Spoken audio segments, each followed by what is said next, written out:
ने आज से पहले जो भी किया तुमने छोड़ो, उसकी टेंशन ना लो। सब कुछ भूल भुला के अल्लाह के सामने खड़े हो जाओ, मोहब्बत का क़याम करो, आजी का रुकू करो और उम्मीद की कैफियतों से अल्लाह को सजदे करो और 2 रकत नफल पढ़ने के बाद अल्लाह के सामने हाथ उठाओ, चोली फैलाओ, जितना गिर सकते हो, जितना बिछ सकते हो बिछ जाओ अल्लाह के सामने।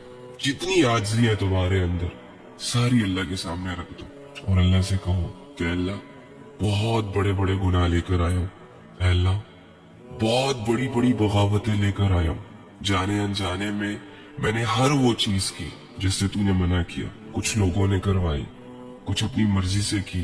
अल्लाह ये छुपन छुपाई की जिंदगी मुझसे मजीद नहीं जी जा रही, मैं अब तेरे से जुड़ना चाहता हूँ। मैं आया हूँ अपना जुर्म कबूल करने, अपने गुनाहों को माफ करवाने, क्योंकि एक आयत मेरे कानों तक पहुंची है। और मैं अगर तुमसे एक पर्सनल बात शेयर करूँ अपनी, जब जिंदगी तंग हो चुकी थी मुझ पर, जब लोग नहीं समझ रहे थे मुझे, जब मुझे मेरे गुनाह और मेरे गंदे आमाल डरा रहे थे, तो कुरान की इस आयत ने मुझे एक नई जिंदगी दी। अगर ये आयत मैं ना पढ़ता तो शायद आज मैं आप लोगों से यहाँ बात ना कर रहा होता।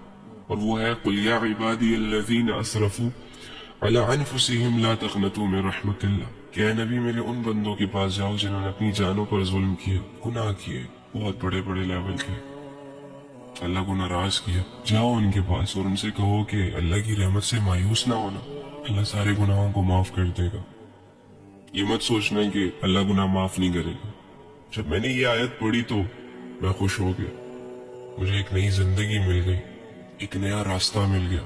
तो तुम भी जाओ अल्लाह के पास और अल्लाह से कहो कि अल्लाह मैं भी गुनाहगार हूँ, अल्लाह मैं भी उन लोगों में शामिल था जो तुझसे दूर भागते हैं, लेकिन मैं आ गया मेरे रब, अब नहीं जाऊंगा, मुझे भी कबूल कर ले।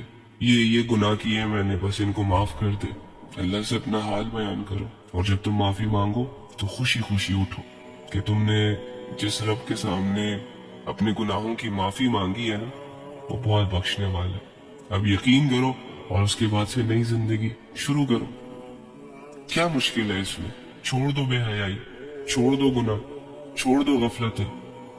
कितनी दफा की है तुमने ये सारी चीजें, क्या फायदा मिला? कुछ भी नहीं, आगे भी नहीं मिलने वाला। बस फिर अपनी जिंदगी इबादतों के साथ जोड़ लेना, इल्म के साथ जोड़ना, अच्छे लोगों के साथ उठना बैठना, सब ठीक हो जाएगा। और जो भी हालत अल्लाह रब्बुल इज्जत की तरफ से तुम पर आए, उस पर सब्र करना, उस पर राजी रहना और अल्लाह से कहना अल्लाह हालत तो बड़ी मुश्किल है, लेकिन अगर इस मुश्किल हाल में तेरी रजा मुझे मिल रही है तो इट्स ओके, ठीक है। हाँ, दुनिया की परवाह ना करो, अपने आप को अल्लाह से जोड़ोगे तो एक मजबूत इंसान बनकर लोगों के सामने आ पाओगे। अगर अल्लाह से दूर भागते रहे तो बावजूद इसके कि दुनिया में तुम्हारे नाम के चर्चे होंगे, लेकिन तुम अपने आप को कभी भी मुतमईन नहीं कर सकोगे, ठीक है। तो बस तौबा करें गुनाहों से, रुक जाएं बेहयाइयों से, मुंह मोड़े अल्लाह की बगावतों से, अल्लाह से दूर जाने के बजाय अल्लाह की तरफ आने की कोशिश करेंगे ना कोशिश। ये तो नहीं कहोगे कल से करूंगा, परसों से करूंगा, अभी से।